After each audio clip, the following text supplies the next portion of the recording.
KRLX 88.1 FM. Yeah, waiting. Okay, cool. Waiting for the zoom is always a drag. This one's really slow for some reason. No, they're all really slow. Fair enough. Yeah, except the high-tech ones they have here. Are they zooms? Wicked fast. No, there's something. They got. Oh no, sorry, they're Tascam. I thought they're Tascam. They're like, oh, never mind. The menu takes. Okay. Yeah. But yeah, no, Emmanuel and Fear is I don't know. Yeah, Brooklyn. They're like definitely. I mean, they just like ricochet from just sort of. I don't want to say generic, but just like very Indigo Girls sounding like folk. Except it's like not all women, but they go from that to like New Order sounding. Wow. You know, so I was just interviewing them, but then I asked him this question. I was something like, have you toured around Minnesota before? And he's like, no, like, where are you from? Like, you're from around this area? And I was like, nobody's ever asked me a question during these interviews. And then it just turned into a conversation, and it was great, yeah. Well, because I feel like I'm very intimidated during a lot of my interviews. Really? At least, like, the ones we've done so far. When we say we, who's we? For this? And, like, for the station, yeah.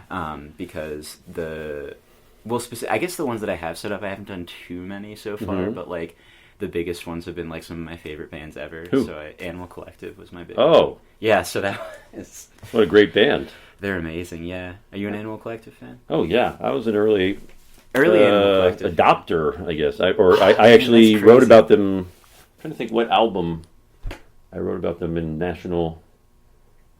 God, I love all their albums. Oh my god, you're the only person I've ever met who is like... And I love, I like their solo albums. Yeah. You know, what's his name? There's A.V. Tear. There's A.V. Tear did one, and then... Panda Bear. Panda Bear is, yeah. A.V. Tear one might be my favorite. The new one? Or the last one. You know what's funny? I get a little lost with the Animal Collective OEUV. Do you guys know what OEUV means? Art history majors? OEUV. Good. Does it mean like fan base? I feel like no, OEUV is like... I was just tapping on that'll be held to sound edit out. I can. OEUV is like your whole body of work. Oh, okay. And also combined from an opus? Yes. Okay. So OEUV is like the whole span of it, and sort of your sensibility and aesthetic rolled in together. Okay. So the whole of your artistic output is your OEUV. Okay. Cool. So you get lost. But if you were an art history major, you would know that. I took one art history class, so I feel like... Art history I was an art history major. Art history, okay, so it was my grandma the coolest. Here. Which is your grandma was? Yeah. That's so rad. Really weird. So she was a Chilean, grew up in Chile, then came to Carleton for some reason. Wow. Art history major, So she came specifically from Chile to come to Carleton. Yeah, in '43, because apparently they had some national program. Yeah, there is. I think Chile has kind of there is some Chile connection with Carleton. I kind of remember this. Sounds like, yeah. A little bit. I don't know. It's weird. Cool. Yeah. Awesome. But yeah, Animal Collective. Great. They're great, yeah. Yeah. So interviewing, they're like my all-time favorite band. So I feel like that's very cliche though, being like a KRLX. You mean like working at a college radio station and liking like a huge college radio band? Yeah. But but you'll go through your obscure jazz phase soon. I have. Okay, good. Okay, good. Thing. Oh my god. Yeah, that was last one. we can be our cultural cliche and transcend it at the same time. Yeah. We were just talking about that actually. Because like Carleton, the default is always like indie rock. You know what I mean? Yeah. Although when I can see. What's that? Well, you can just see the distribution of genres in this CD Right. cabinet. Which is great. But. Although when I was here, and I think it's probably true now, there was definitely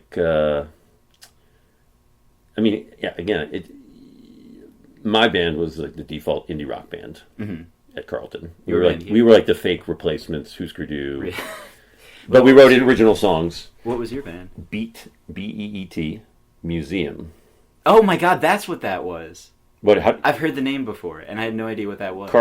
Beat Museum is very famous to a very small segment. It must have been somewhere written here. Well, we had a cassette. Maybe it was... Yeah, it's probably in there. I guess I Slacks by Beat Museum. Should I check? I'll just edit it Yeah, out. just when I check. No, don't. What do you mean? This is awesome. Don't edit this out. No, If there's a cassette in there, it's probably, which is how lame to do a cassette release. I guess that we were ahead of our time, like Hamburger Records. Yeah, I don't know Hamburger Records. Oh, so Hamburger Records is like a cassette-only label. Really? We've got a lot of those in Boston, but we don't have Hamburger Are you living in Boston now? Yeah, well, I moved from Chicago to Boston. Did you finish school in Boston? Yeah, so I graduated high school there, but I did neutral year freshman, sophomore year. But Oh, did you finish up? Where'd you finish up?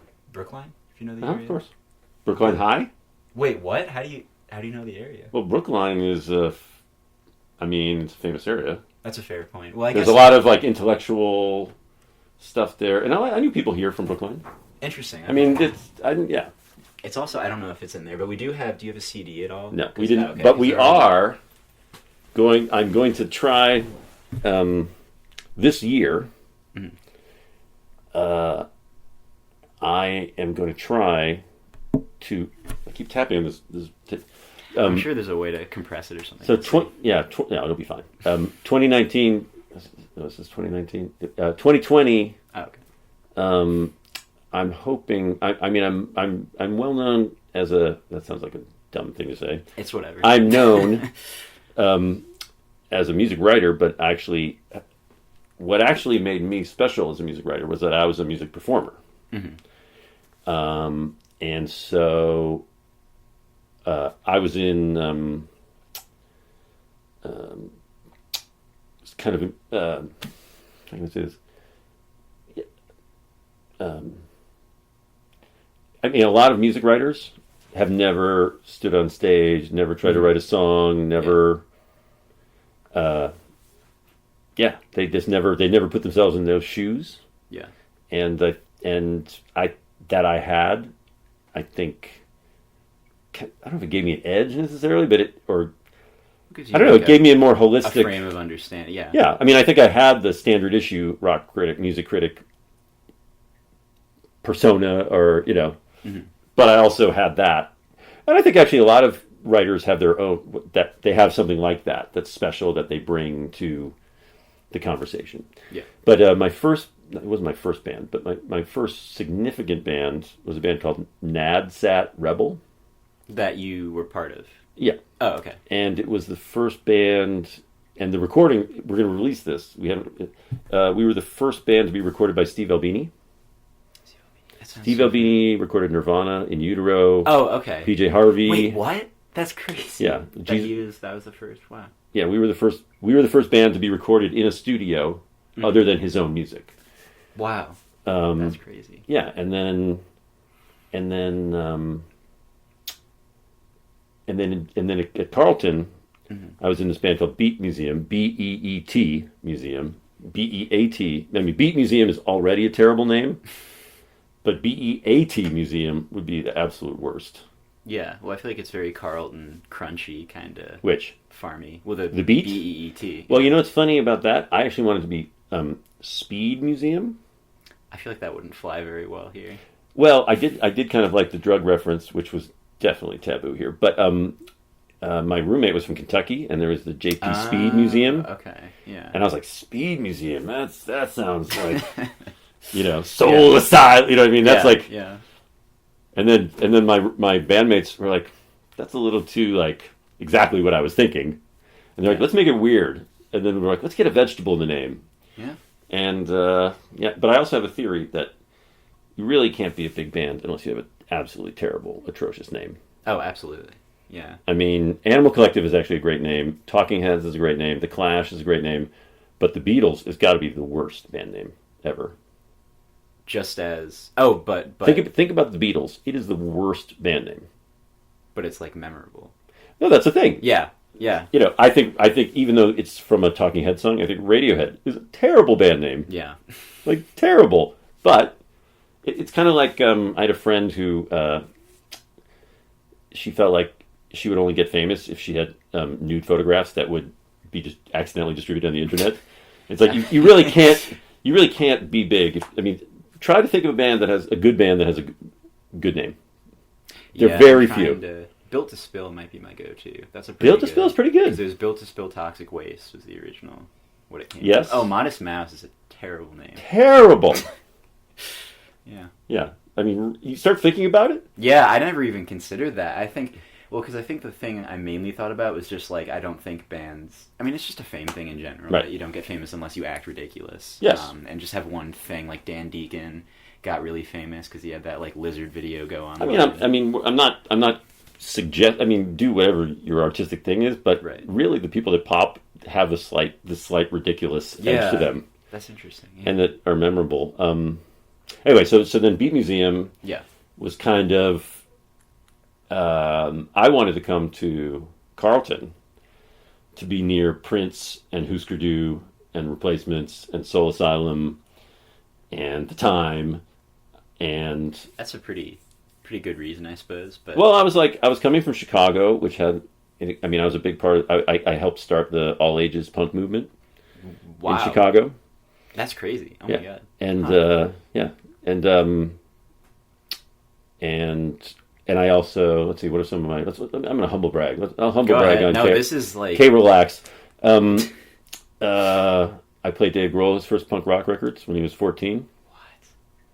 Yeah. This is wow. Oh my god. This is keep going. This is wild. You know, and so, but that was just, I mean, Wait, Dave Grohl's from Chicago? no, Dave Grohl's cousin. Oh, Dave Tracy. Grohl. Oh, cousin. Okay. His cousin is from Chicago. Cousin Tracy. He's Oh, one of my gotcha. oldest, closest friends, and it's in his documentary. I was supposed to be in this documentary, and there's some reasons why there were too many narrative threads. Gotcha. But have you seen that documentary, Sound City? And I have not. I all haven't those- gotten really into Dave Grohl or Nirvana. you never got into Nirvana?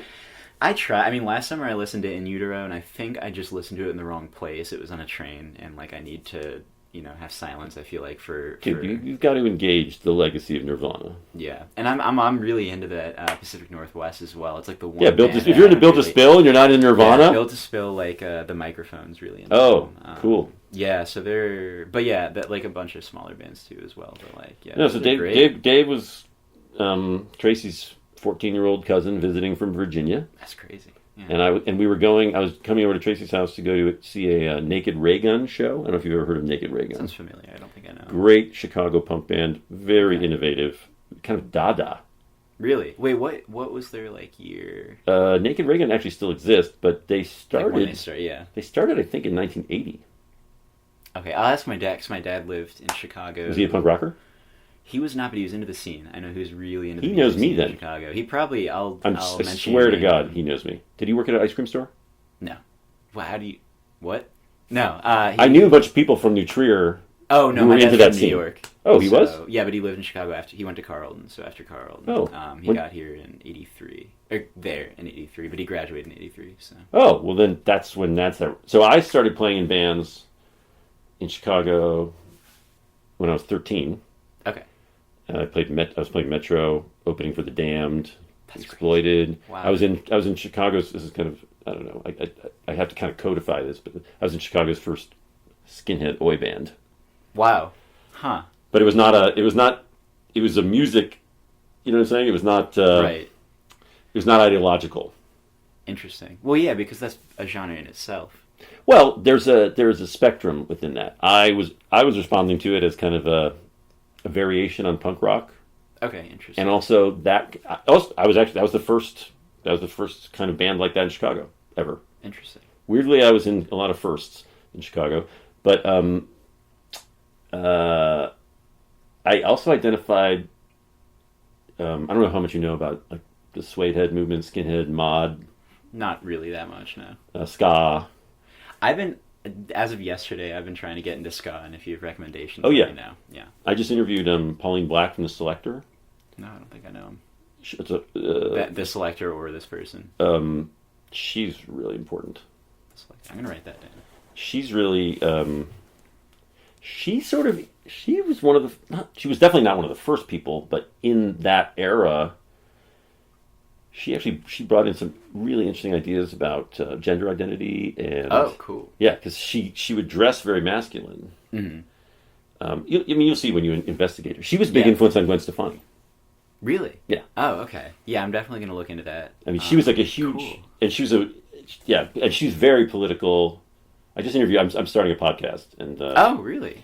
Yeah. That's Which by the way, there are that's 600,000 podcasts in the world, so the fact that I'm starting one is not a big deal. But the first interview is going to be a 2-part interview. It's done with Steve Albini. Wow. And then the second interview is with Pauline Black of The Selector. And the name of it, the name of the podcast is The End of Radio. Interesting. Which is actually taken from a Steve Albini song. That's Shellac. Okay. He's in the band Shellac. Have you heard Shellac? Yeah, Shellac. Wait, what about Shellac? Steve Albini was in Big Black and he was in Shellac. Oh, Shellac the band. Yeah. I don't think I know the band. I was thinking the material. I love the material. I love both. Yeah. But anyway, I'm trying to think what else about my. Are you asking me about my background, or am I just humble bragging? I don't think there's into a question the ether. Here. No, but that's so cool to hear about this. Sorry, I'm going all bug-eyed. Well, no, it actually sounds a little humble braggy, but I mean, the reason why I'm bringing all this up, and I have more humble brags to wheel out. No, but it's why you came here. That was the thing we were getting to. Oh, why I came here. Yeah, but I'm just going to finish this. Yeah, no, go ahead. No, I think it's totally weird that I was the first band that Steve Albini recorded. It's totally weird that I was the first person to play music for Dave Grohl. But the only reason it happened was because I was in it. Right. I was, you know what I mean? And so there, yeah. And I wasn't thinking in this sort of mythological, folkloric, historical. I wasn't like, oh, okay, well, if I go, nobody else wanted to record a Steve Albini at the time. We were the only people that wanted to. Yeah. And he was the only guy we knew. You know what I mean? So I think whatever you do in music, be it journalism, be it playing it, whatever, you have to be in it. And so the stuff that I've done that's been relevant, it's just like I wasn't. It's like it's not even conscious. Yeah. You know. So if you're not in it, you're really not into it, probably, and you should probably do something else. No, that's the thing. I mean, that's one of the most exhilarating. I'm so happy I can talk about this with someone, just because that's one of the most exhilarating. Because I do a lot of music writing, in Boston. Oh, cool! And it's just one of the most exciting things. Like the Phoenix and stuff. For Boston Hassle and cool. Sound of Boston, which are relatively new, but they're mission, specifically Boston Hassle, but its mission is because it's a venue and a publication is specifically just to highlight local artists. So it's cool. Not pitchforky, positive, negative reviews. It's all just here are the good things about this album, and if it's not a good album, we just don't review it. Yeah. But no, it's just the thing is whenever you people send in hundreds of submissions and just going through them and finding this one that you're just this band is going to be big. This is the best thing I've heard in so long. By the way, you can't hear this on the radio, but I'm taking off my shoes and making myself comfortable. Sounds good, but so I just wanted to put that out there. But yeah, no, it's just exhilarating. Not necessarily the whole just they're gonna be a big thing, but just the whole oh my god, how does nobody not know about them? This is awesome. Yeah, and, if you are seeking out stuff and you're you're finding stuff that's awesome that you're how come people don't know about it? I mean, you're in it. Cool. You know what I mean? That's yeah.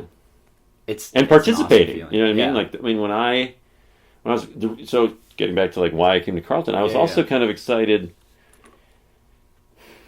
How can I say this? I knew that the size of the school would kind of, allow me to experiment. How so? Musically? Well, I figured, I can put on some shows here, and I can marshal some like-minded souls, and and I felt like I would be able to sort of connect to the community a little more than if in a big city. Okay, yeah. And it just seemed you could be really creative, and I don't know, that it appealed to me. That makes sense. Anyway, but I get the experimenting thing. I guess at least because I do a lot of Carletonian stuff as well, and I guess through KRLX and Carletonian, just sort of trying to push the boundaries is something that I joke around with my friends a lot about. Is just trying to put out just stuff that is sincere, but is just definitely, I guess, more just left field and sort of I don't know if it's the same thing, but sort of experimenting with the student population and sort of pushing boundaries and stuff. Yeah, absolutely. Well, I think you've come to college to kind of discover shit. Can I say shit in the... You come to college... Yes, I'm gonna... Because it's going on the website, not the radio. Okay, so. good. I'll clean it up anyway. You come to college to experience different things. Yeah. And learn new things. And I was excited at that time, in a kind of a proto-internet way. College radio was like, where the good music was coming from. Yeah. And it was like a network and a community. And so, I was very involved, even though I was not a Northwestern student, obviously, but I did like the Cherubs program at Northwestern. Do you know that? Oh, Cherub, yeah. Wow. Okay. And that's like a national thing. Yeah, it's totally national. Wow. But I was friends. I got involved. I was so into WNUR, which is the Northwestern radio station, which you know because you're from Chicago. But those of you that aren't from Chicago, WNUR is the Northwestern University radio station. Sure, but yeah. And it was like, and Steve Albini actually had a radio show. Oh, so he was from... He was attending Northwestern. Oh, okay. And I got to know him from listening to his radio show, and then he came into the record... I worked at the record store that they based the movie High Fidelity on. Wait, which record store? It was called Record Exchange, and it was at Dempster and the L. Oh, it's... It's not there anymore. Oh, there's another one in this place, though. Yeah. No. The one you're thinking of... It's like Groove something. Yeah. There was another... Oh, because that's not Dempster, never mind. Yeah, that's... Usually Vintage Vinyl. Vintage Vinyl, that's on... I'm friends with them. Maybe? No, that's on Davis. Davis, okay, yeah. And then there was another used record store, I think it opened after. Anyway. But it literally was, for High Fidelity, all those guys that made that movie would come to that record store. That's crazy. And they when they got that literary property, they're like, oh, well, we can make this because we already know. And they even sent like designers to copy like the shelves. Wow. You know what I mean? Yeah. You mean like in a separate... I assume they didn't... No, like they kind of recreated it in a way. That's really for the cool. Movie. Wow. Because it was their nostalgic... Right. It was where they learned about the culture of record stores. Yeah. Chicago was great like that, though. We had Wax Tracks. In Evanston, we had Record Exchange. I think we had 4 record stores or something. I think there still are... I don't know. 4. Vintage Vinyl still there exists. Are 2. Vintage Vinyl and then one other. Steve from Vintage Vinyl is one of my absolute oldest friends, mentor, influence. I probably met him. He's a well-known guy. Rick Addy from Record Exchange and Steve. I mean, these guys, were mentors. Yeah. That's crazy. And then, I think, and it's funny when I came to Carleton too. I also, even though I was going hard on the kind of, do you know what Amerindi is? No. Amerindi is a term that was coined by... Wait, how do you spell it? Like A-M... Okay. E-R... I don't think I know. I-N-D-E. This far into it, I don't think I know. So, hold on a sec. Do you know the book This Band Could Be Your Life? I don't. So I feel so like... No. Well, dude, I'm old. Yeah. So, I can bleep that out. I'm... what's that? No, I can bleep it. I don't actually know the... You don't know the... Well, of, I'm 51, and so, it's not hard for me to have recollection, to have total recall of stuff from the 80s. Right. But as a rock... that's too reductive. As a music historian...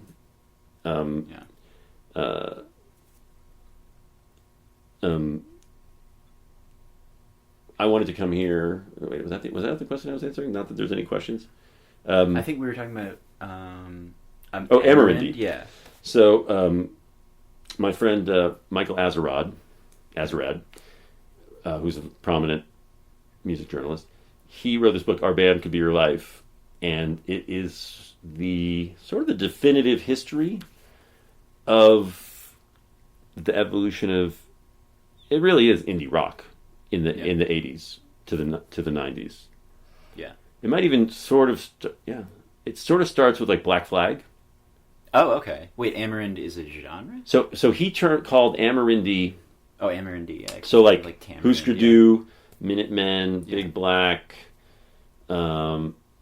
This kind of Mission of Burma from Boston. You know them from Boston? I don't know Mission of Burma. No. Mission of Burma. Wait, I might know. Oh my God! Wait, I think I know one of their album covers. Yeah, you definitely. Their Is it album like- covers are amazing. I'm gonna look. I think them up right I think now. they were a big influence on Animal Collective. I could be making that up, but They've got a lot of So they used they were an early kind of, they would bring in samples, and they were very experimental, Mission of Okay. Burma, but also wrote incredible catchy songs. They were one of the I biggest don't bands think in I know Boston. actually, but Anyway, there were these bands that that sounds somewhat familiar. Amarindi was like these bands that were sort of Oh, Amarindi. Now I get what that like means. American Yeah. indie. Okay, that makes sense now. And it's bands that were sort of pushing their respective genres a little bit. Okay. So, for example, do you know the Minutemen? Uh, No? So the Minutemen, really important band. okay. And they really like deconstructed rock music in a way that nobody had before. And they were coming from punk, Yeah. for sure. They were in the sort of the Black Flag world, Husker Du, you know what I mean? Yeah. Community. But they actively wanted to deconstruct both the structures of rock and also the political structures of society. Yeah. So there was this incredible experimental political thing, but it wasn't quite just punk rock, and so that's why they so Amarindi sort of was this sort of umbrella for this kind of music that was kind of coming out of the sort of the grassroots punk movement. Okay. So the whole thing with that punk movement is there was no touring circuit for indie punk bands, kind of.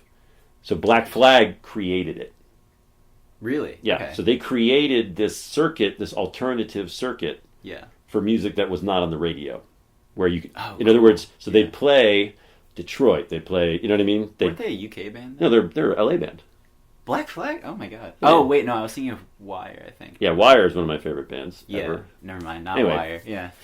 Wow, man. So anyway, am I marinating and No, I love this. This is great. so? This is awesome. But Yeah. but actually, what's funny? So I got into journalism, in particular, because when I was in the punk movement in Chicago Okay, cool. and helping to start the all ages movement, I felt very driven to contribute fully to the community and build the community. Mhm. And so I felt that it wasn't enough to just be in a band. Okay, yeah. So I felt like I had to like put on shows, Right. but also write for fanzines. That's so cool. Yeah, and, yeah. and embrace bands that had that I wanted to propagate the music that I thought was important, and also in terms of like the all ages aspect, I wanted to have young people have a voice. I mean, that was the whole reason. And so but I got to interview. I don't know if you probably never heard Jodie Foster's Army. I know Jodie Foster. I don't Like know it, Jodie yeah. Foster. Well, Jodie Foster's Army was an incredible band, but I'd go interview them and it'd be published. That's so fun. Yeah. And like, but I really wanted to participate. I was like, it was kind of like political in a way. It was like we were building a community. Yeah. And so I felt like I had to just full on contribute to all aspects of it. And writing was a way of spreading the word. Yeah. And it was also it wasn't a low barrier of entry, because here I'm like a 15-year-old, you know what I mean? 15. Wow. Yeah. And I'm writing for fanzines that are, 25-year-olds are putting out.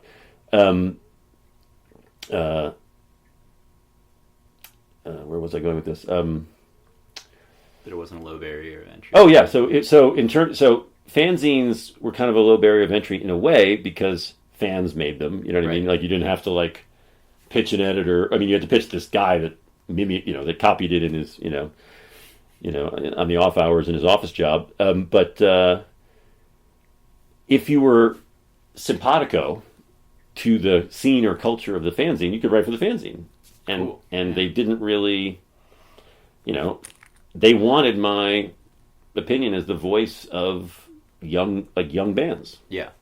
And at the time, like Minor Threat. Wait, I might know their album covers. Okay, so Minor Threat. Do you know Fugazi? Yeah, I do know. Oh, were they? Fugazi were the band before. I mean, Minor Threat was the band before Fugazi. Okay, yeah, I do know Fugazi. Yeah. And so Minor Threat their whole thing was like they invented straight edge.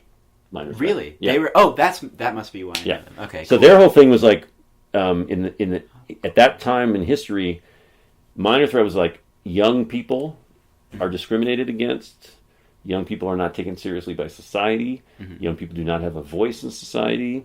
Young people are expected to toe the line, conform, and so they have this kind of mission to kind of empower young people.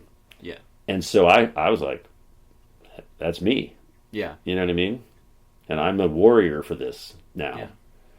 Yeah. And so, but in doing that, like I said, I was in it.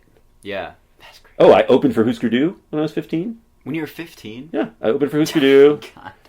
I opened That's for crazy. Danzig. You don't know who Danzig is? Wait. Danzig was in the Misfits. He was the, Oh, okay, yeah. the singer of the yeah, Misfits. Yeah, I do know. Yeah. I mean, these incredible opportunities. Yeah. And I was just like, I want that. Let's do That's it. so cool. Let's do it.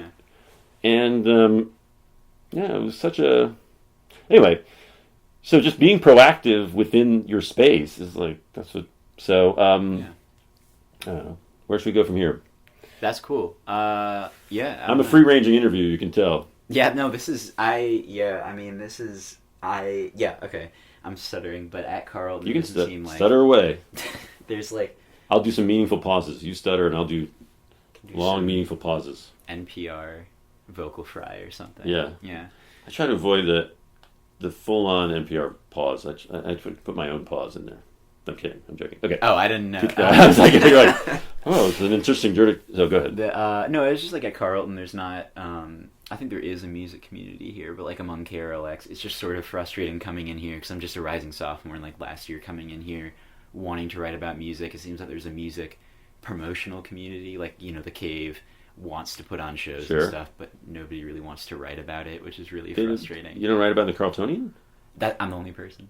Like I might take that out because that sounds braggadocious. No, but that's I'm not like the braggadocious. only person who does, and like I'm the music director, and I'm like the only person who writes for the site and stuff. But you know, though, that was how I was at Carleton. Was it real? Okay, that makes me feel. I mean, so there much were. better. I found a tribe. In fact, it's funny. Within my tribe, there was a guy named Greg Milner, who went on to be also a very well-known. First as a music journalist, and he won. Was he nominated for a National Book Award? He wrote an incredible book about GPS. About GPS. And he also wrote Perfect Sound Forever. That was the one that got nominated for the National Book Award. Perfect Sound Greg Forever is the Milner. history of audio. Oh wait, I might. It is know. fascinating. Greg Milner. Anyway, Cool. and Greg Milner was like, I mean, in hindsight, major talent, Mm-hmm. major writing talent. I mean, who comes to Carleton? I mean, I didn't know that Greg was, he didn't know that I was that either. Mm-hmm. You know what I mean? That's really cool that you just both came out of. But my freshman year, I kind of dominated the music criticism, and I did become the features editor at the Carlton. at the Carleton, where I Okay, and then I assigned reviews, and I actually built out a critical community, a music That's really cool. community. Well, I suppose I have 3 more years for that, so that's Yeah. exciting to hear that did come up with that. Yeah, and to be honest, I mean, I hate to give you sort of old man mentorish advice, but I think getting people to do that, a lot of times you have to ask people who might not think of doing it, Right. or a lot of people want to do it Mm-hmm. and are intimidated. Mm-hmm. But if you know them and you think like, okay, if somebody really knows a lot about music, make them write about it. Yeah. That's fair. I've sort of, I guess a little bit on the Carletonian forcing, at least like close friends who are at least into one very specific genre, just like Which genre is that? indie, but not, well, actually, Indie no, is a it's nice like, big umbrella today, right? yeah, well, Don't you so think? more specifically, it's like, it's hard to describe, but it's a very, I feel like, to college students now, maybe very like a very specific brand of like classic indie rock albums from like the early 2000s to 2010s, plus like experimental hip hop. It's like a very cohesive group here. You know, what's funny is like that was exactly me. Really? Okay. Because I came in and I was, well, because I'm from Evanston, Illinois, right, as you know. And Evanston, Illinois... Oh, wait, did you go to ETH? Yeah, I went to Evanston Township High School. Cool. Yeah. Evanston, Illinois is largely minority. Mm-hmm. So, you know, everybody... I mean, I don't know if this was your experience, but... I'm from Winnetka, so... Well, yeah, exactly. Yeah. As you go north, it gets more homogeneous along the lake. Yeah, I could list statistics, but yeah. Yes. And Evanston is the first, you know, it borders Chicago, and so it is quasi-urban. Mm-hmm. And so when I was growing up, everybody in the city, and I'm talking everybody, listened to WLS. Do you know what that is? No, what's that? So WLS was a AM radio station. Yeah, I definitely didn't know it. But it was like the top 40 station. There's an AM top 40 station? There was. Or there was an AM top. Okay. But it was like so ubiquitous, but like it didn't matter what race you were, you listened to WLS. So like you talk to like African Americans from that time, they know all the pop hits because they were from Chicago and you listen to WLS. And then conversely, everybody listened to black radio because in Chicago, black radio, it's part of the fabric of the culture. Right. Because it's African American culture is so powerful in Chicago. Mm-hmm. And the radio stations were just incredible. The black radio stations were just like so innovative. I mean, this was like the birth of electro, the birth of house, early hip hop. That's awesome. Yeah. Mr. Fingers, that kind of Mr. stuff. Fingers. Oh, man. Yeah. And I mean, I used to listen. Those guys were all on WBMX. They're the first house DJs, and we didn't know it was important. Yeah, interesting. We didn't know it was just like party music. Yeah, I mean, but we were into it. Really wise though. We were like buying the 12 inches, and like this is awesome. But it was like, it was so local that you just thought it was part of the air. Mm-hmm. But anyway, so growing up in Chicago, I was super into punk rock. Yeah, which is a very Chicago thing, and I was super into hip hop. R&B. Mm-hmm. But so when I came to Carleton, I was into like Husker Du and Public Enemy. Interesting. You know what I mean? Yeah. And I was like, that was my mode, you know. And Public Enemy at the time was very experimental. I don't know if you know how well you know. Well, Public Enemy was really... All I know about Public Enemy is that they would do their beats live. No. Well, they had a DJ, so they would do... Well, the beats just that they would keep... Apparently, they would keep the bass drum. They would hit it. Probably. Yeah. I mean, where I connected with Public Enemy and hip hop at that time was it was real. And again, this is happening with experimental hip hop today. Yeah.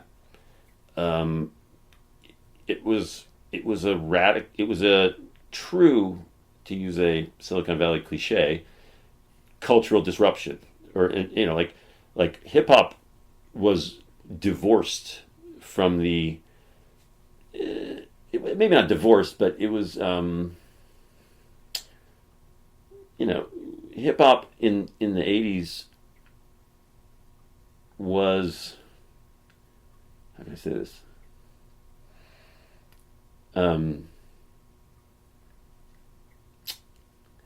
Okay. Well, hip hop in the 80s really was a deconstruction of pop music forms. Mm-hmm.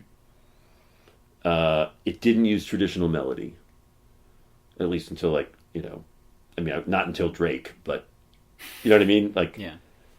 Obviously beforehand there were, but rapping does not have a analog in Western music. Right.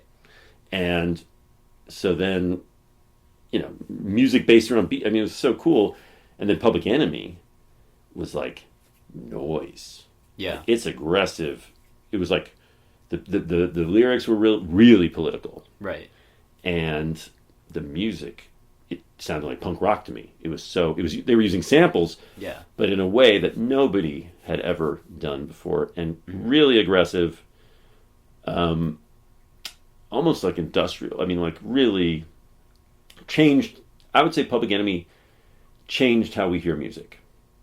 That's crazy. Totally. But Public Enemy was coming out at the same time as Sonic Youth. Yeah. Well, it was like 89 was Nation of Millions, right? Yes. Okay, yeah. And also Fight the Power. Oh, in the okay. song. So like Sonic Youth was sort of, when I talk about Amerindie, Sonic Youth is a classic example of Amerindie. Yeah. In that they were definitely related to punk rock, but they expanded the palette. Yeah. But were also innately American. Do you know what I mean? I didn't know. I mean, they probably knew they're in New York, right? Yeah. Okay, yeah. So in other words, like Husker Du could only really have been developed in Minneapolis. Yeah.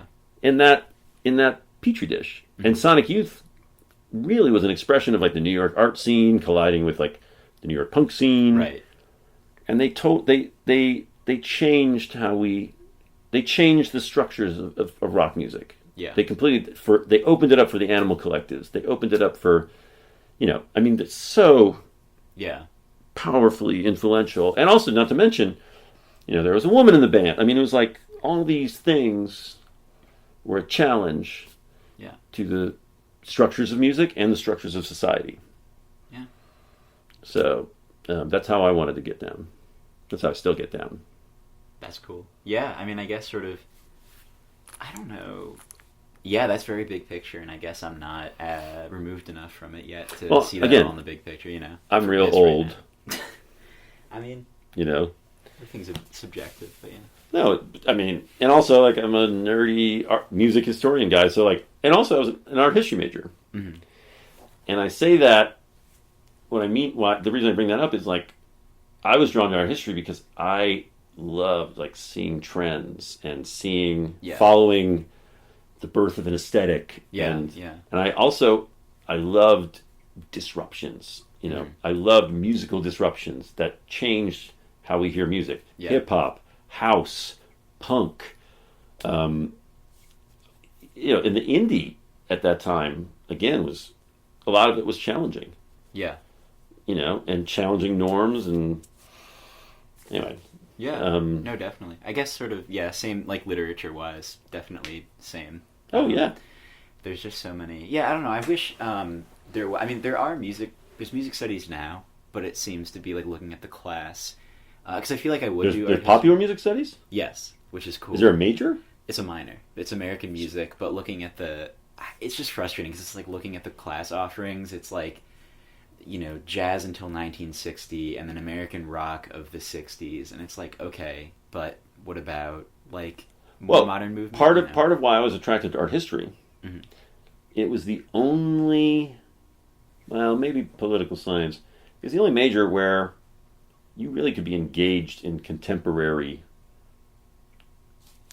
discussion, contemporary culture. Well, sociology too. Yeah, that's one thing. That's true. Yeah. But you could be in art history and you could be into like Renaissance art, but you could also be into like the contemporary art happening right now. Yeah, you could write your comps on that. My friend, my roommate Stuart Comer, who's now one of the top curators in the world. He's a Museum of Modern Art. Yeah, that sounds somewhat. Like he did an incredibly groundbreaking comps on early AIDS art. Wait, somebody might have mentioned that actually. Well, like to me, that's cool. I mean, this was like in 1989. Right. It was 19. I think it was 1990. That's a crazy time to do it too. Yeah, it was so. By the way, I can say this now. He did it the day before. He did his entire comps the day before, and it was still genius. The day before. Oh my god! Yeah. Wow. He procrastinated. I feel like that's a savant kind of thing. Yeah. Procrastinating. I worked hard on my comps, but I was the only one to get distinction. So. Oh, okay. He didn't get distinction? He didn't. No. Oh, huh. Well, I feel like that's also representative, though. Some of the most important stuff. Well, I think he did. This is kind of Stu. I'm sorry. I don't mean to embarrass you. He might have. I was very. I think I got distinction because I was incredibly elaborately prepared. Okay, fair. You know what I mean? Yeah. And I mean that's the only reason I know. It's ridiculous to brag about getting distinction in your major on KRLX. No, it's this is a killer moment in my life. But I feel like no one talks about it. Like, this is just so interesting hearing all the little minutiae of like this happened, that happened during your time here. Dude, it's cool. I'm like it's like crazy. Yeah, it's crazy. Cool. I can keep bragging about myself if you like. I mean, yeah. Well, I just. What would you like to know? I have so many questions. Ask away. Okay, so. Yeah, I don't know. Well, it's just like I think. Okay, so were you at all into like the experimental electronic scene of like the '80s? Well, absolutely. Okay, because I just want to because. I mean, I've been involved in electronic music. I was involved in DJ culture in the '80s. Okay, cool. I mean, so like, again, I was in punk rock bands. Yeah. But then my friends were DJs. Yeah. And they were playing an interesting blend. Again, nobody was thinking about this. It was just electro, hip hop, house. Yeah. And it all kind of made sense. That was incredible. Yeah. And also there was industrial. Right. As well. Yeah. You look a little like Al Jorgensen. Do you know who that is? From Ministry? I don't know. Look up Al Jorgensen. Al Jorgensen. He might be your doppelganger. How do you spell Jorgensen? Jourgenson. Famous Chicago music weirdo. And he was actually Al Jorgensen was an early. Oh my God.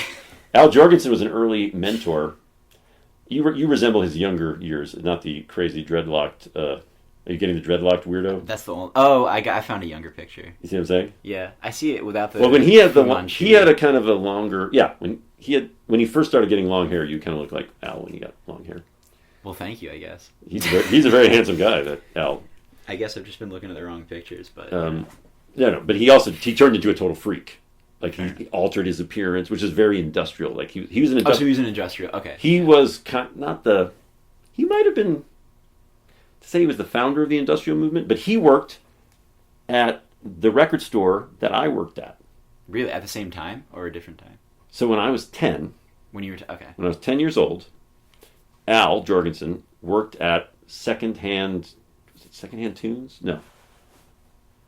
Sound Advice. Okay. Was the name of the record store, and it evolved into Record Exchange. Oh, gotcha. Okay. And Al worked at Sound Advice, Record Exchange, and Wax Trax. Wow.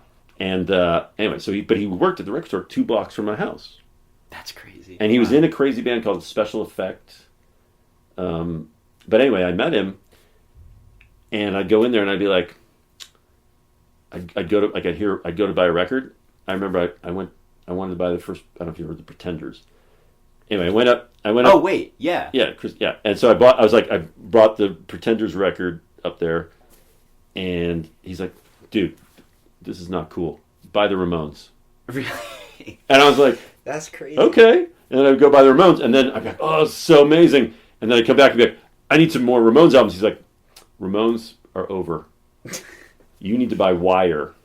Wow. And I'd be like, okay. He was one of the first people to really, and he talked about it with me, he's like, bringing dance music and other forms of music together. Yeah. He was absolutely one of the first people, he's like, disco is amazing, but punk, you know what I mean? Like, yeah. And I was like, oh, and in retrospect, I'm like, God, what a innovator. Yeah. And this is a dude, that guy taught me so much. I'm going to look into it. That's so cool. Yeah. It's really interesting. So, what else? Yeah. Oh, well, I guess with that, I was just leading into, I don't know if you've heard of Nicholas Collins at all. Nicholas Collins. It was just familiar. My uncle is like similar age to you, and it's very similar demeanor. Yeah, are you named after him?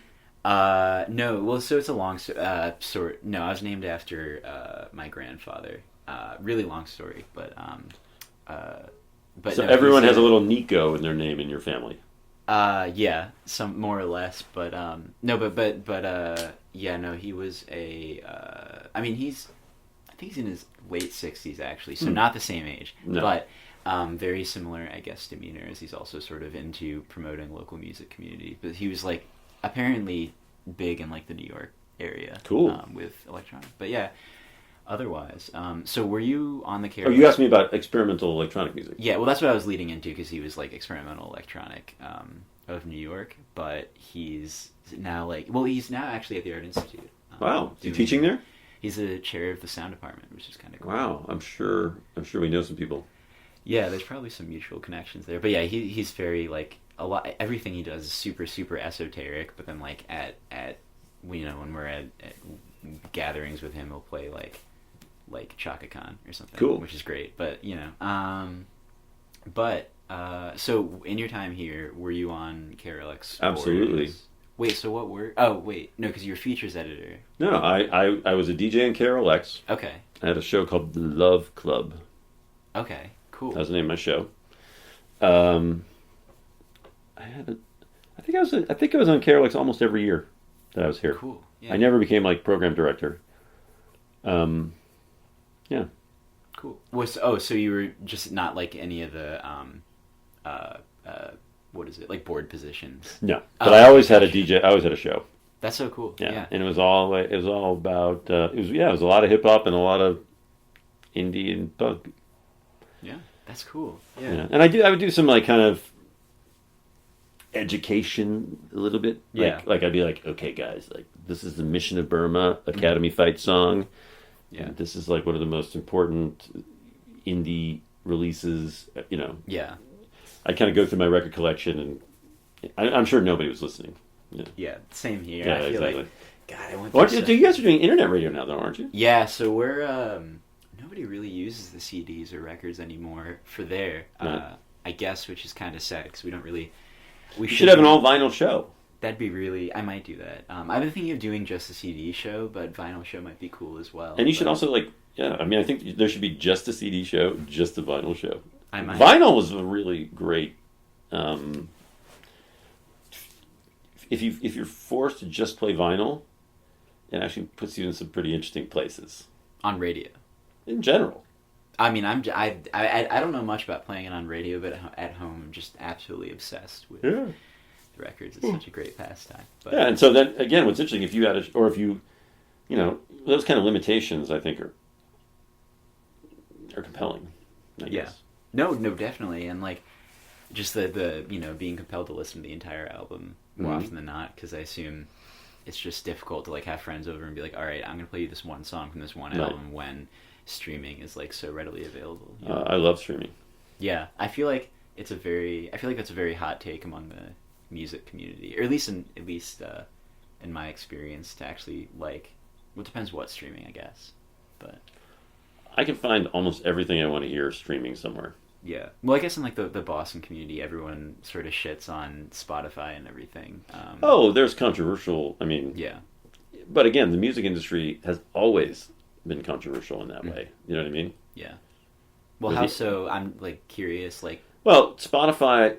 A lot of artists felt that the economic model was not fair. Oh, it's Spotify. Well, yeah, but I meant like earlier, I guess, when you were in college, like. The major label system was decried by the punk rockers. Oh, okay. As a corrupt, corporate, soulless thing, and there were very exploitative contracts, and so a lot of the stuff that's bad today about streaming is kind of an evolution of the stuff that was bad when you had physical record, copies. Yeah. So. Yeah. Well, I guess it's maybe just the idea of something being popular in general, maybe. What do you mean? Well, just in that, like, sort of the allocation of like people's attention and spending time and stuff. Like, if something's popular, then like obviously the smaller bands or the smaller whatever it is are going to be sort of skimmed over until, I guess, looping back to earlier, something significant happens that draws attention to that. Yeah, but again, I think now, and I think you can probably find this in your own taste, you can kind of... bands can find... I mean, bands find audiences now in just a different way. Well, yeah. Like recommended and stuff. Or a lot of bands that were esoteric when I was a youth are now, the Pixies sell out everything. That was esoteric? Oh, yeah. Wow, I guess I just didn't realize that. Wow. Yeah, Sonic Youth was, a lot of the stuff that was really fringe. Yeah, that's is great. now Now completely it's super popular. Yeah. So, I don't know if have you heard of the band Slint? Yeah. Was Slint fringe? Oh my God! Yeah. That's so fun because it's just like in It's just ubiquitous. online community. It's just like But it got ubiquitous on the internet. Right. It had a long tail. That makes sense. Now. Thing. Yeah. They broke up. Slint broke up, and then people discovered them, Yeah. and they became one of the most influential bands ever. I think they really sort of kicked off the post-rock movement. Oh, that's their thing. You know, like Bonnie Prince Billy too. I think also. Yeah. Though he's still around. I think. He's Of course. still doing stuff. Yeah, but his I See a Darkness. I think was mainly internet fueled popularity, but. Yeah. Well, at a certain point, it was both. It was like right. Well, because that was 2000, I think. Yeah. So that was but yeah, Slint and like Have a Nice Life as well was definitely seemed to. I mean, that was only like 2010 or something. Yeah. But definitely more recently got like a cult following. That's so cool. Yeah. But who are your like current like obsessions? I guess because that's a good current obsession. Okay. Let me see. Yeah. Go ahead. I'm going to look at Spotify because they shift a lot. Mm-hmm. Yeah, that's definitely how it goes. Let's see, what am I... Well, I just interviewed King Gizzard and the Lizard Wizard. What the... Actually? Yesterday. 2 days ago. For what? The relaunch of Cream magazine. Wow. That's crazy. How was that? Amazing. That's so cool. Actually, I haven't finished the interview, but pretty fascinating. Yeah. What am I listening to? So I mean, I listen to a lot of... Oh my God. I mean, let's see, new stuff. What's on my heavy rotation? Oh my God. Heavy rotation on Spotify though is kind of BS because it always like puts these albums in there that I've listened to once but are popular. My Spotify is screwed up by my son's. Rotation. Oh, because it gives you playlists now too. Yeah. Oh, weird. Budos Band, I love them. I don't think I know. Oh, it's a cool band. How do you spell it? Budos.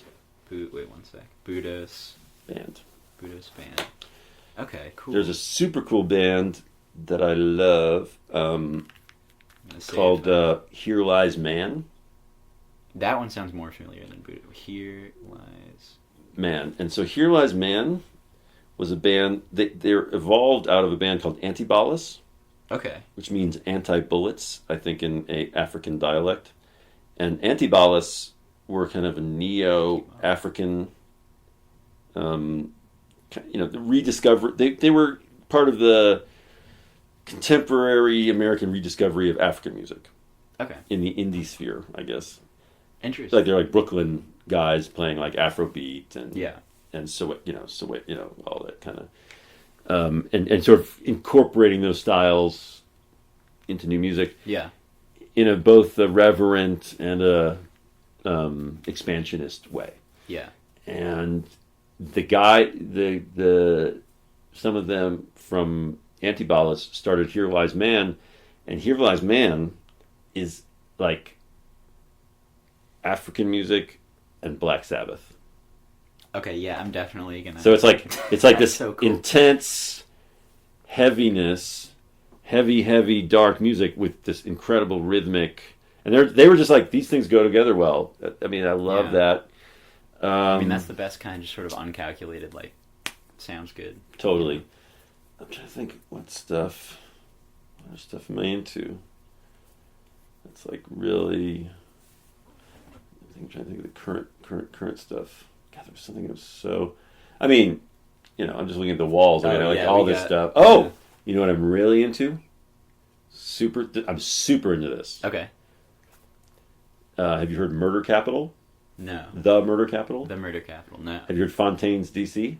No, I'm excited to check. Okay, so Murder Capital. Have you heard Idols? IDLES? Yeah, they're right over there. Okay, so Idols, Fontaine's DC, and the Murder Capital are coming. A lot of it is in Ireland, and it's this kind of very uncompromising kind of punk, post-punk, young scene. Oh, okay. Wait, Idols is Irish? Idols, I think, is English, but... Oh, Idols. Sorry, I was confusing it with Battles. Yes, Idols. Yeah, Idols, IDLES. Yeah. So there's this kind of... It's like this very intense embrace of punk music by young people who really have a point of view.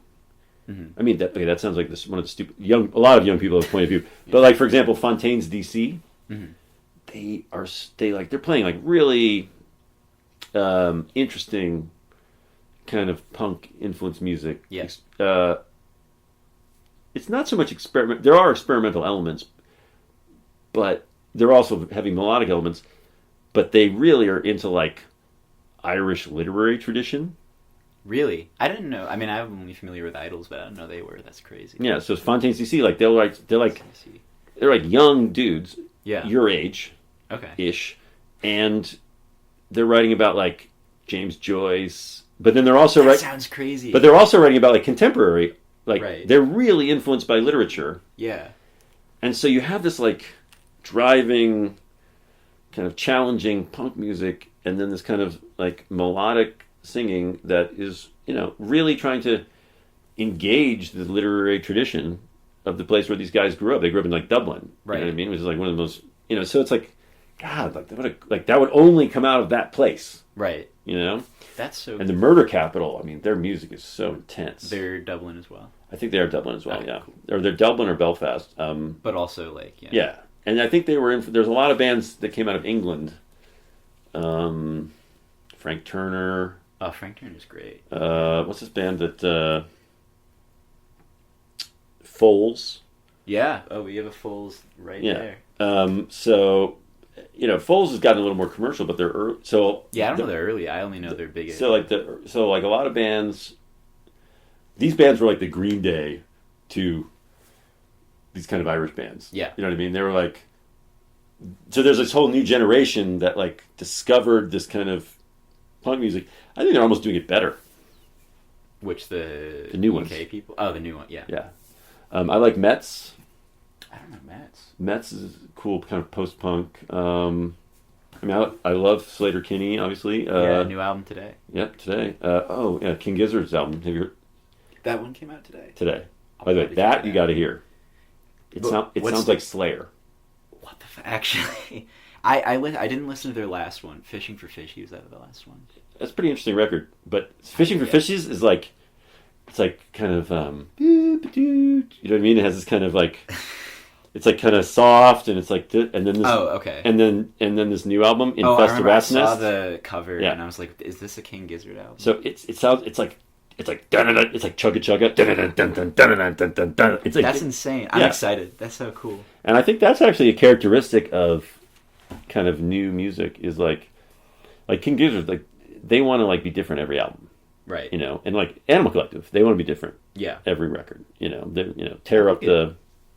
Yeah, I think it really depends, I guess, on the scene in the band. But that is a thought that I did have this morning listening to the new Sleater-Kinney record, which is heavy. Mm-hmm. Heavier than like The Woods, or I don't actually know any of the other stuff except for The Woods, but it sounded like Daughters or something. Right. So I guess I could see like Lowe's new album as well. Oh, I love Lowe. Like weird, I guess, compared to their other stuff. So you know what? I do agree with you now that I thought about it for more than 5 seconds. Which? That new bands are just trying to sort of like change stuff up, I guess. Yeah, I mean, there's obviously that's sort of a blanket statement, but I do think a distinctive thing of our time is like, I think a lot of the Brooklyn bands that came out of the 2000s, like TV on the Radio, Yay Sayer. Oh wait, I think I do know Yay Sayer actually. Yeah, you know Yay Sayer. But a lot of those bands were like, we're not electronic, we're not indie, we're Animal Collective, we're not. Yeah. And everything, and I think part of it, I mean, is it's easy to say like it's the internet, right? Well, I was going to say but or it's festival culture. I think you go to a festival, you hear 12 different kinds of music. Yeah, that's a whole different conversation though. Festival culture. Yeah, I don't know. I don't know. It just seems like I don't know. It depends on the like scope of the festival though. But I think in general, I'm sort of just like uncomfortable about it. In what sense? Well, just that, like, it in many ways, or at least, like, Lollapalooza, which, okay, this is supposed to be an old diss, but was Lollapalooza around when you were a kid? Not when I was a kid. Lollapalooza, well, this. Oh, L1011. I love them. Okay. I don't know if you've heard them. No, wait, where is that? That's right above George Washington there. Oh, I see that. Okay, cool. Where were we? What were we talking about? Lollapalooza. Lollapalooza. So a friend of mine. This is going to sound like a ridiculous humble brag. Have you heard of the Cult? The Cult. The band The Cult. Oh no. So the band The Cult. God, they were kind of a post-punk band. Interesting band, actually. I mean, I love The Cult, and anyway, I'm friends with the lead singer Ian Astbury, and he started a festival called Gathering of the Tribes. Okay. And it was like I forget who was on it, but Public Enemy was. It was like a. Oh wow. It was an attempt to bring together different genres of music on the same stage. Sort of united by a sensibility. 9 Inch Nails. No, that was the first. That was the first Lollapalooza. I was going to say that's a huge wow. Well, wait, but so he put that together, and then after that, Perry Farrell from Jane's Addiction started Lollapalooza as kind of. That was the person who started. Oh wow. Yeah. Cool. And so he was sort of inspired by the Gathering of the Tribes. Yeah. Which in itself was kind of a distillation of European festival culture that we didn't have in the United States. Right. And then, so Lollapalooza was building on that. And it was like this traveling road show where, like, Ice Cube, Soundgarden, 9 Inch Nails, Ice-T, Hole, Sonic Youth, the Breeders, the Verve. I mean, so that kind of like embrace of stylistic diversity, intentionally, and then of course we got the internet, and Well, I should probably clarify also that I'm not like against festival culture. It's just that it seems that like Coachella and Lollapalooza and the really, really big ones just sort of seem to be like a circle jerk for the big artists. Well, there is so the thing about festivals initially in the United States, was you got to see stuff that you really. It's not that you couldn't see it you made discoveries. Like I remember going to Coachella and seeing Justice into LCD Sound System into the Rapture. I mean, I'm talking That's like insane. Justice played, LCD Sound System played, the Rapture played. Oh my god! And it's like, crazy. I mean, it's one of the most mind-blowing. Yeah. That's a little gone. Discovery festivals are not about discovery right now. I think in the same way. Yeah. And they have, and without judging them, they have become more corporatized. Whatever that means. And so the problem with festivals now is, in the past, festivals fulfilled different needs and criteria. Yeah.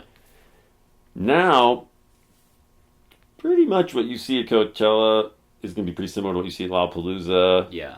And then there's some other, and by the way, I'm being a little unfair to Lollapalooza and Coachella because I know a lot of people that work for those places and they work very hard to not do exactly what I'm saying. Right.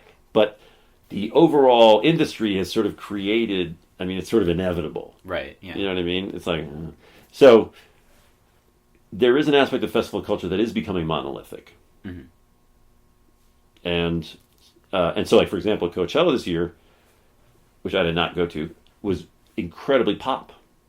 Okay, yeah. I wasn't really... it had like, it was all pop. Ariana Grande. Oh, okay, yeah. You know what I mean? Yeah. And so, and that's kind of what's happening a little bit. You know what I mean? Like rock is not happening at Coachella right now. Right, yeah.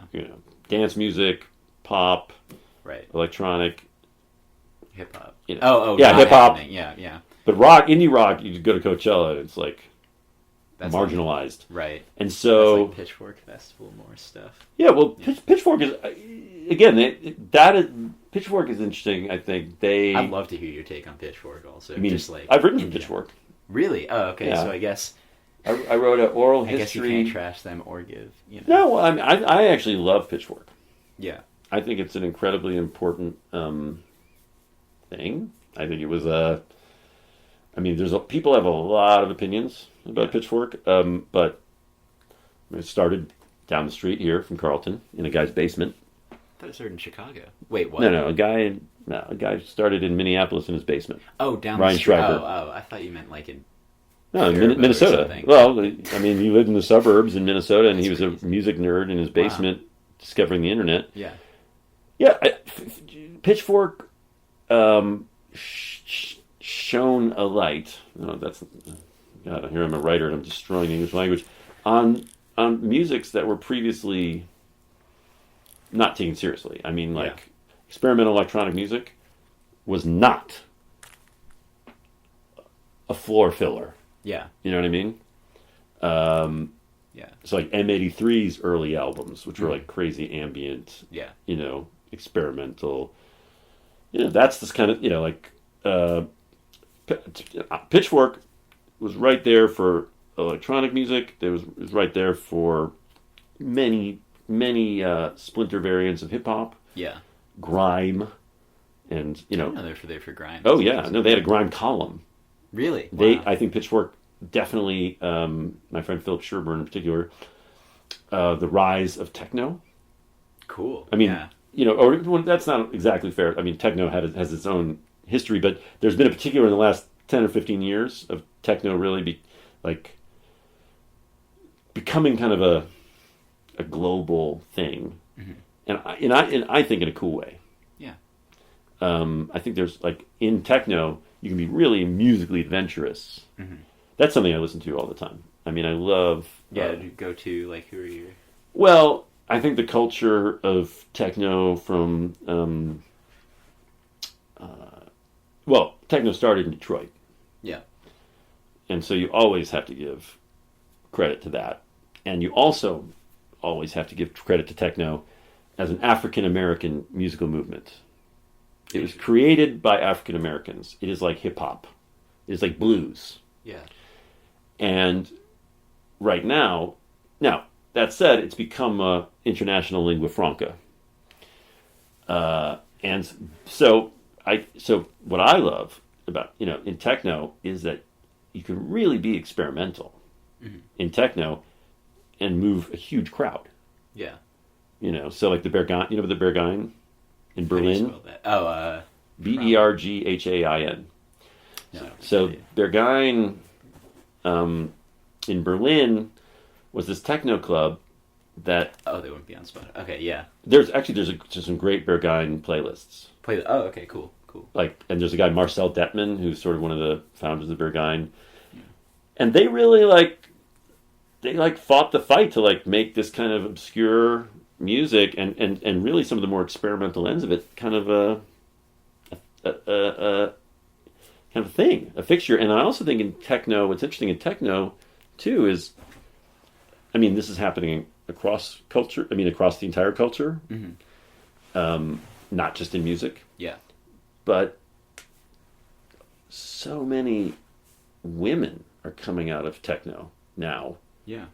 In this way. I mean, it's so cool. And I'm I discover...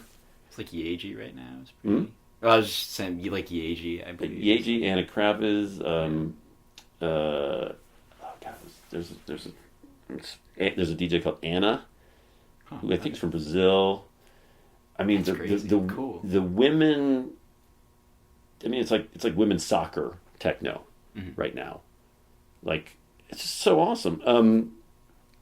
And techno is interesting too, because it's kind of a functional music. How so? It's expanded beyond this, but it's sort of made to make you dance. I mean, okay. And so James Murphy said something once sort of like this. He's like, I like dance music because as long as you make people dance, you can do anything else. You know what I mean? I like that. Yeah. So you can have Aphex Twin. Mm-hmm. People are dancing to Aphex Twin. That's weird music. Right. And so that's crazy. And techno is very, experimental and oftentimes political. You know about Villalobos? I think. Speaking of Chileans. Yeah, well, that might be how I know them. Villalobos Villa It's one word, right? Yes. Yeah, I do know. He won't play the United States because of its imperialist. So here's a guy who's playing dance music. Yeah. And it has this political subtext. Yeah. It's really powerful. So. Oh, like Nicholas Yar too. Oh yeah, I've interviewed him. Yar, I don't know what that is. I think it's Yar. Is it Yar? Well, I've if he's interviewed him Chilean, then it would be hard, many times. I think. Yeah, but yeah. He's a very cool guy. Yeah. Oh wait, he might be a German Chilean, which is what my family is. That's crazy. If it's Yar. He's definitely. But Chilean. he's Chilean. Yeah. But I don't. I don't think his mom is Chilean. Yeah. But his dad is Chilean, and he's an incredible influence. But he's great. But Nicholas Yar is a huge musical artist. Right. His music is It's out big. there. I didn't know if he was that big. That's crazy. He can draw like 1,000 people in Minneapolis. Yeah. Absolutely. Well, I guess that's bad. I just didn't know. Well, I guess big is subjective, No, but that completely experimental, groundbreaking music can have this massive audience, right? And not have to compromise, right? This is great. Yeah, Nicholas Yar, innovative, deconstructive, Yeah. No, I mean that's how I think any musical evolution happens, though. Danceable or marketable, but sort of in a way Trojan horsing in there, more experimental elements, not in a malicious way, but I don't know. Yeah, and then I think hip hop. So another one of my claims to fame. Okay, I'm ready. This is ready. I'm humble bragging it up here. I'm very, not Carlton, my name dropping self. But I'm the first journalist to ever interview Eminem. Oh my God! Ever. Wow, that's crazy. It was an article for Rolling Stone called "White Rappers That Don't Suck." I like it. But Eminem is the primordial ooze of to my mind, the experimental hip hop moment. Yeah. And that's a little reductive, but Eminem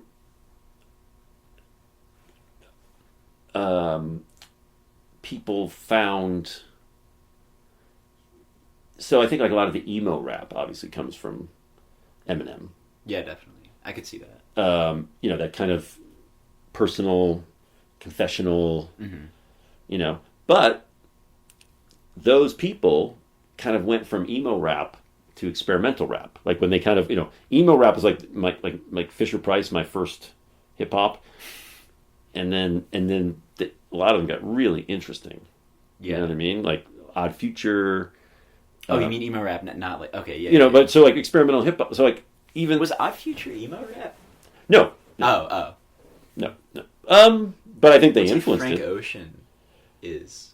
Frank Ocean's very emo. Yeah. But I don't know emo. I think of Little Peep.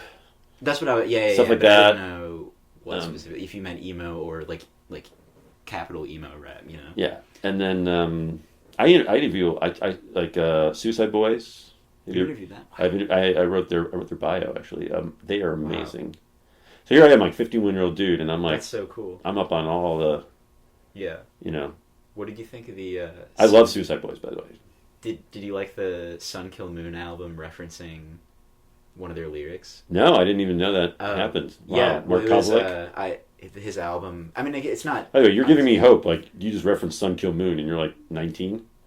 Is this an old artist? Dude, I mean, yes. Yeah, I love. Sun Kill Moon is my age, older. I'm impressed. I thought he was 30 something. No. Wow. But his. But he's an interesting guy. He will find something in popular culture and sort of. Yeah. Weave it into his oeuvre, and sometimes he's had some controversial moments. In that man, he's regard. one of my. I think I saw it online. Some tweet said that "Sun Kill Moon" is Sufjan Stevens' song titles. If Sufjan Stevens was PC culture has gone too far, and I was I don't know how to process this exactly, but sure. You know what? I feel like this was a very niche joke, just mainly that it's very rambly and very anti-PC culture in a weird way. But the album title was "I Also Want to Die in L.A.," which is good. I'm pro PC culture. Yeah, well, not. I mean, I just meant he's. I feel like his songs are a little not very self-aware sometimes. That's possible. Yeah. That's being an artist. Mark Kozilek, not Sufjan Stevens. Oh, Mark Kozilek. Yeah, that's who I was. Free associative. Like Dogs is just the most fucking ridiculous song I've ever heard, but interesting. But yeah, I mean, Very you're getting like his inner psyche. Mm-hmm. Yeah, I mean, it's like kind of like unmediated in a way. Yeah, I mean, that's not totally fair. Art is mediated, but you really he pushes boundaries. Yeah, totally. But yeah, Suicide. But I feel like I was going to say something, but okay. Quick question about hip hop. Also, are you into the Chicago hip hop scene at all? Absolutely. Do you know Serengeti? Yeah, of course.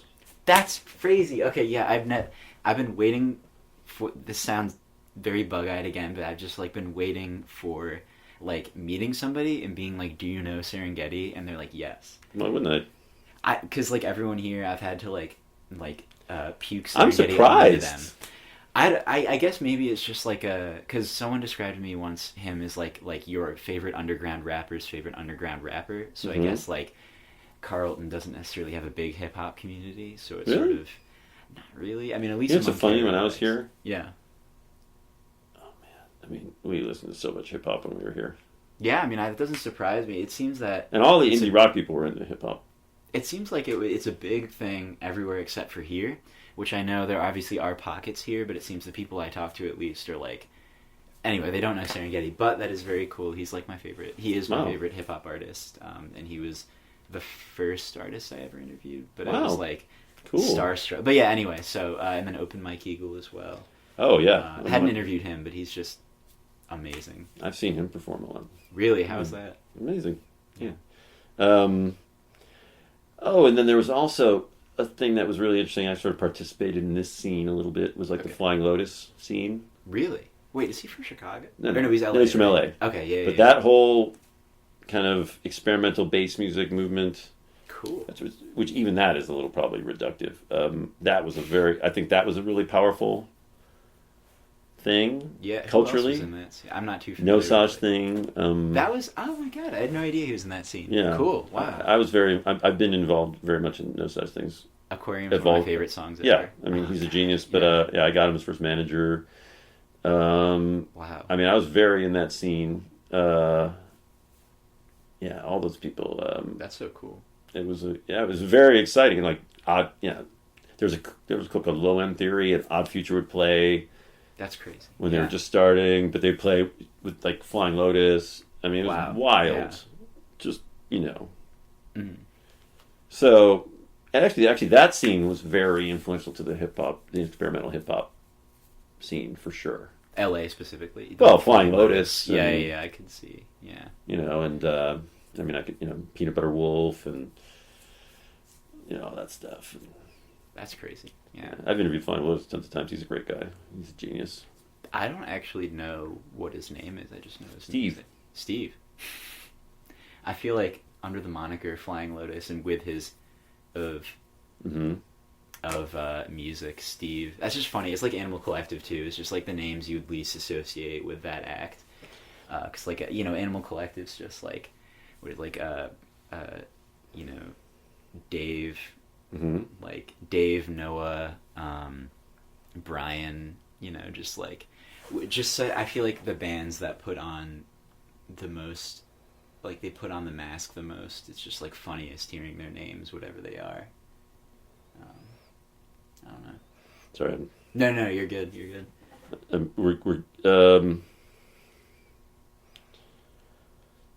What else would you like to know about my... No, I think I'm the first person to interview Pharrell. Really? Oh my god, that's crazy. Yeah, I remember I interviewed him. I went into the studio with. Do you know the Neptunes? Kind of. Which one? Pharrell was in a duo called the Neptunes. Okay, then I don't think I know. Who's the other? Chad. He's just Chad Hugo? Mononymous. Whatever. I was trying to think of a literary term. Anyway. Well, anyway, so cool. He was producing. The Neptunes were producing an Old Dirty Bastard album. Oh. Whose name I cannot pronounce. Okay.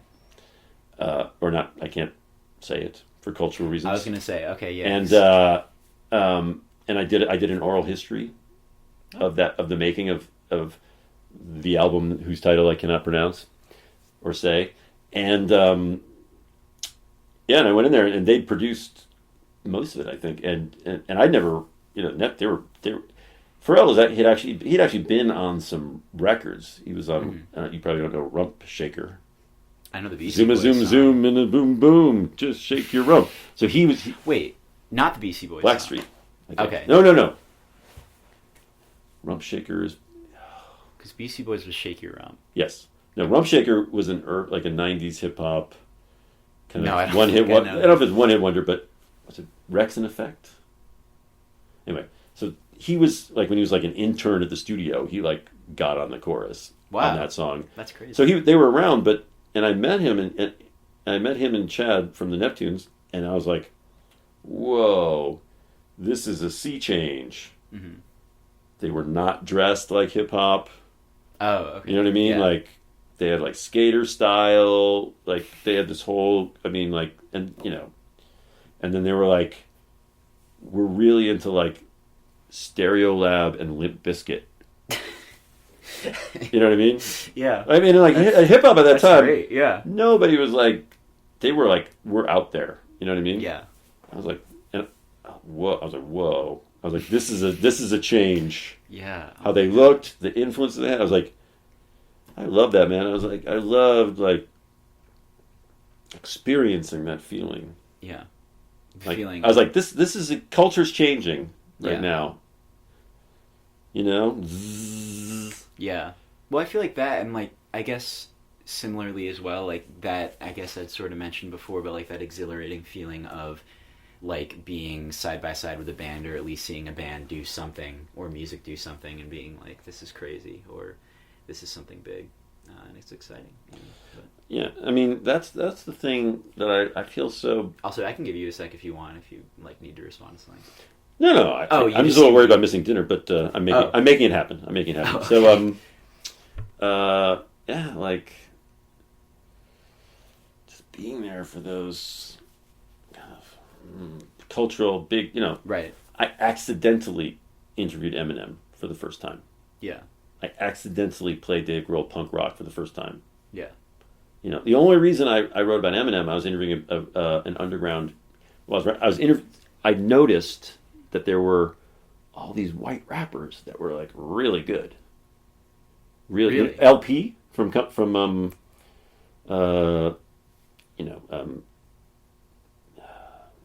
Killer Mike and LP. I don't know. I know Killer Mike. I don't know who LP No, is. what's their band? Run the Jewels. I must have been thinking of someone Dude, else. you don't know Run the Jewels? No, I know Run the Jewels, but I think I thought Killer Mike was in Mike other was groups, in a different. and so was LP. Wait, who was Killer Mike in? Killer Mike was in. He was in Atlanta. What was the name of his group? Was really influential, and I'm spacing. They were like with Outkast. Yeah, because that's what I didn't And know I think he was in Run the Jewels. and CeeLo, I think, was in his band too. With Wait Killer a Mike. second. Okay, wait. Associated acts. DJ Shadow. What? Yeah. Outkast. I must have known from him from like Outkast. And So anyway, so like Okay, cool. I LP didn't had know. just Yeah. come out with Company Flow, which was his first band. Oh, okay. Company Flow is one of the like original experimental hip hop artists. Put that one down. What is it again? Company Flow, Company Flow. Okay.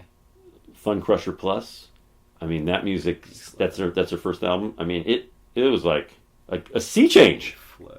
But I was like, Yeah. whoa. I was like, Or were they like Dalek era group? a little bit, yeah. Okay, cool. But like Company Flow, I was like, wow, this is like as radical as like Public Enemy. And then I was like, a white dude is on the mic, right? And then there was like, all right, there were all these, and then I interviewed this group called Nonfiction. Okay. Phixion. And have you heard of Necro? Just any CRO. Yeah, he came out anyway. He came out in Nonfiction. But anyway, I was interviewing them. They're like, you should really check out this guy Eminem. And I'm like, I wrote M ampersand M. M. I mean, I remember. I was like, okay, I'll check that out. Yeah. I was like, if I hadn't heard that, if they just hadn't offhand Said that. Yeah. he was on one. He was on a B side. He had a verse on a B side. Eminem. A B-side of... Another artist. Oh, okay. He was like on a verse. That's crazy. Wow. On Raucous Records, which is one of the early indie hip-hop, 90s hip-hop. Yeah, so I don't know. So, cool, yeah. I don't know, where are we going with all this? The only last question I have is, how's your hearing? Interesting question. Is that the last question? Doesn't have to be. Could be. I don't know. It's up to you. Get crazy. That was I still have like 5-ish minutes of... Okay. Guess it depends how detailed an answer you have about this. Yeah. So, as a music writer, and as also a punk rocker, and also, having been in bands my whole life, you'd think my hearing would be totally screwed. Mm-hmm. But I got it tested recently, and I've like lost a little bit of one high frequency. Mm-hmm. That's it. But you don't hear, like, do you have tinnitus, or? That's good. I don't know. No, not in a way that bothers me. Well, same. Yeah, that's the whole thing, because people talk about these just horror stories, I guess, about tinnitus, and it's just like... Well, I don't know. I may have done damage to my ears that has not revealed itself yet, but I think I have kind of this is going to sound ridiculous. I think I have sort of X-Men hearing. Fair enough. Some people are just born with. So like, I feel like my hearing was like, when I came out of the womb, was like 100 times better than other human beings. So it's probably, been destroyed 70% more. Right. Than other human beings, but that 30% left that I still have still transcends most normal humans. Interesting. Which I think, again, it's like I do really. It's funny. Like this is going to sound ridiculous. I'm going on the radio and sounding ridiculous, but in interviewing and engaging with all these like different musical personalities, I start like I think charisma is like an X-Men chemical, like some of the stuff that we sort of ascribe magic to, I think might be like not physiological, but like I interviewed David Bowie, like that dude his charisma was like so intense. Oh yeah. Superhuman. You know what I mean? Like there's something else with those kind of people that have charisma. Yeah, and I think we kind of like what it's magic, and I'm like, I mean, I feel it's literally like a mutation. Interesting. In a way. For performers or journalists or people. I mean, I think you meet people, and when they're super highly charismatic, I think it's like, or visionary. I mean, it's like there's something.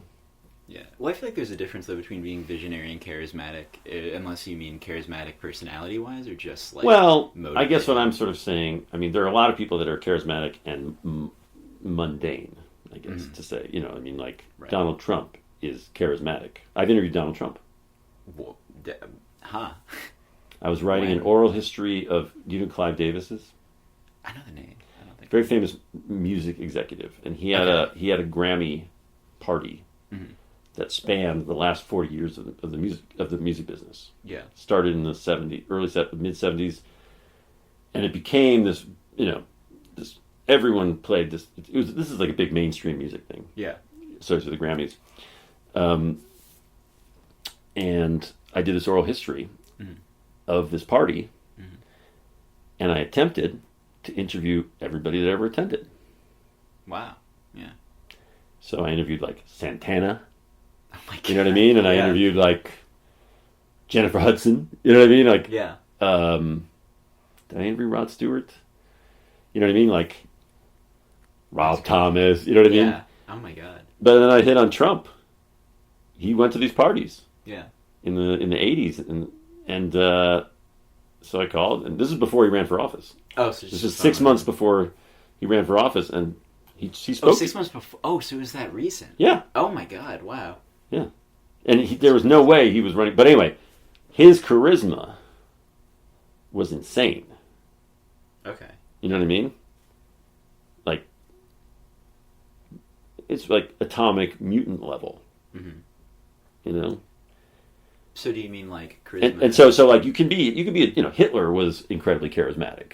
Okay. You know what I mean? Yeah, Like, you can be a terrible person. You can be a, the mainstream, the worst, boring mainstream artist and have a lot of charisma. But I do think, like,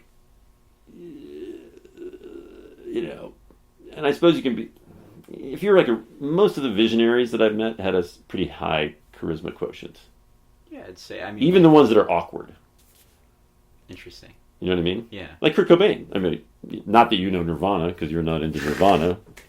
Not but yet. no, but like a lot of these, you know what I mean? Like,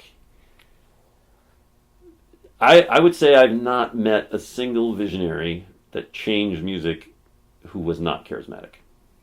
Interesting. You know I what feel mean? like So I feel like it's possible to be charismatic and not innovative, but in my anecdotal experience, I have not experienced the opposite. That's cool. Yeah. I feel like that's a good note to leave it off. We could leave on that. Awesome. That was great. Thank you Thank so you. much. Thank you. Thank you very much. So much fun. That was wild. KRLX 88.1 FM.